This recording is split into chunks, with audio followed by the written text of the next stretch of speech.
Hello, everybody. Welcome back to Oscar vs. Trevor here, joined by Thomas as always. And today we're talking about next goal wins. I've got my football jersey on here for England. Harry Kane. Oh, I see. I see. Um, You're doing that, yeah. no, I planned this. I planned this. Yeah, yeah. But it's the new Taika Waititi film. It's starring Michael Fassbender. And it is just premiered at Tiff to some interesting reactions. The Metacritic's quite low. Yes, yeah. All the I way down mean, to yeah, 45. this was a questionable one. Like, we didn't really know how it was going to premiere. Obviously, there was the entire the pushbacks or the reworking they were apparently doing. For We like 4 weren't years. exactly. We weren't expecting this to be great. But we really just didn't know. Like Taika Waititi has hit in the past. He's missed in the past. So But this is about where sort of it makes sense for it to be at this sort of level. This sort of mix. Some people are liking it. It does feel And the like Rotten it's quite Tomatoes is crowd pleasery. 71. Exactly. It does feel like it's more targeting the Rotten Tomatoes, even like IMDb crowd, rather than the Letterboxd Metacritic. You expect those scores to be less for a film like this. But yeah, I don't think just off of initial reactions. I mean, we'll talk about specific reactions from people, whatever. I don't know if this will be the People's Choice contender people have been thinking it will be. I don't think this will be an Oscar contender at all, really. That's just my initial sort of. Yeah. I mean, apparently it is crowd pleasing. But it just, I don't know if it necessarily is going to go above and beyond. Well, because especially since we've had a lot of films premiere at this festival that have also been considered crowd from pleasing. Searchlight with Poor Things and All the Strangers. From Searchlight that are also meant to be crowd pleasing. So yeah, in a year like this, maybe in previous years, this would have been fine to potentially be considering it for People's Choice, things like that.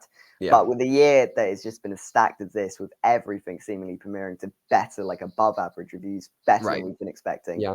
I just don't think it's going to cut it this year. No, I agree. So we have some specific reactions. We have Matt Nager here saying Next Goal Wins is a self-aware of the sports genre cliches and white savior stereotypes it's playing with.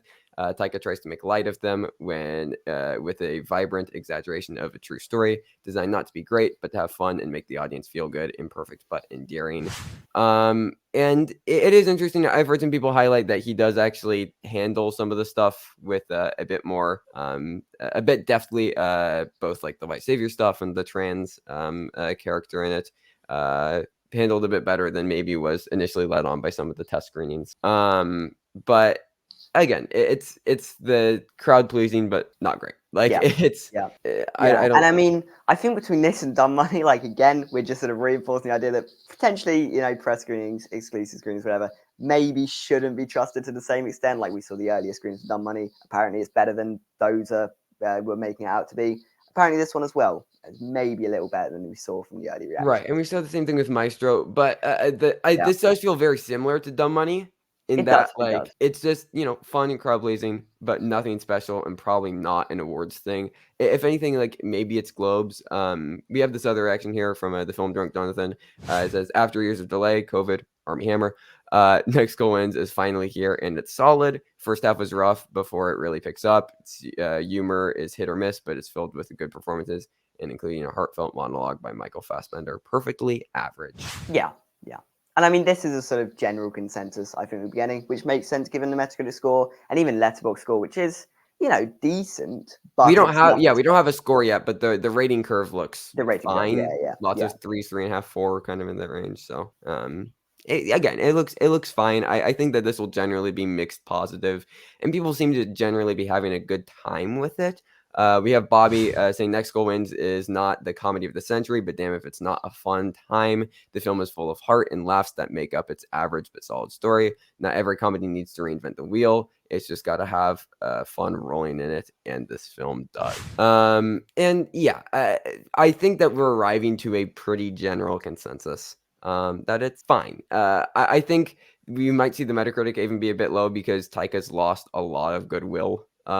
Particularly with Love and Thunder and just the Taika-ness of some of his movies. So we'll see how that goes up. This Metacritic score, it's still very early based off of very few reviews. But I don't know. I don't think that this film necessarily do anything for me personally. I'm not the biggest fan of Taika. I like some of his stuff. I think What We Do in the Shadows was quite fun. Yeah, I really like Jojo Rabbit as well. I thought Jojo Rabbit. I think it's good. Yeah. But I'd say those are definitely his two standouts. So yeah, for sure. but even that, they aren't great. And No, again, they're just sort of fun. Like, they're right. fun. They're a bit disposable. I did think But Jojo Rabbit had a bit more to it, a bit more than this film sort of seems to have. yeah, But yeah, this seems even in Jojo line with Rabbit Taika. wasn't like that. Film shouldn't have been an Oscar. That film shouldn't have won screenplay. Like, No, it shouldn't have won screenplay. It let's shouldn't be have won serious. screenplay. Yeah, I'm not mad that it was in the sort of Oscars conversation, to be honest. Yeah, sure. But I don't know. It seems it seems fine. And I just these reviews, these reactions aren't doing anything for me personally to get me excited about it. As you said, I just think that this year is going to be too full with People's Choice contenders. I mean, you have Blaine the Heron, you have Holdovers, which is doing quite well. An abundance of other things. I mean, there's Hitman if Linklater sneaks one in. There's still Anatomy of a Fall if that sneaks in. Like, there's a bunch of options.